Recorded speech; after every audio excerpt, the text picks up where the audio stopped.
বৃষ্টি ভেজা ইলাম বাজার,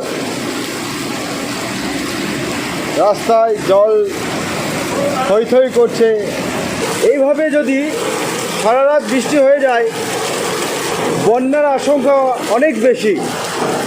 চাষিদের অনেক ক্ষতিও হতে পারে। অনেক চাষিদের চাষ হয়নি ঠিকই, তবে বেশিরভাগ চাষিদের চাষ কমপ্লিট হয়ে গেছে এবং তাদের সেই রোপণ করা ধানে জল দাঁড়িয়ে গেলে অনেক ক্ষতি হতে পারে।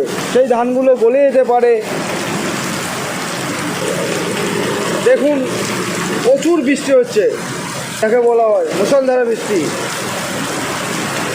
রাস্তাঘাটের অবস্থা দেখুন। এখন রাত 1:16 বাজে। সন্ধ্যে 6টা থেকে এই বৃষ্টি একইভাবে হয়েই যাচ্ছে। দেখুন, একইভাবে ঝরে যাচ্ছে বৃষ্টি। আকাশের যে অবস্থা, বৃষ্টি থামার কোনো গল্পই নেই। দেখুন কত জোরে জোরে বৃষ্টি হচ্ছে, প্রচুর বৃষ্টি। আমার অবশ্য খুব ভালো লাগে এই বৃষ্টির দিনগুলো। বৃষ্টিতে আমি ভিজতে ভীষণ ভালোবাসি। ভিজে আছি অবশ্য, অনেকবার ভিজলাম। সেই একই পোশাকেই আছি আমি এখনও। শুকবাজারের রাস্তাটা অবস্থা আরও বেশি খারাপ হয়ে যাবে।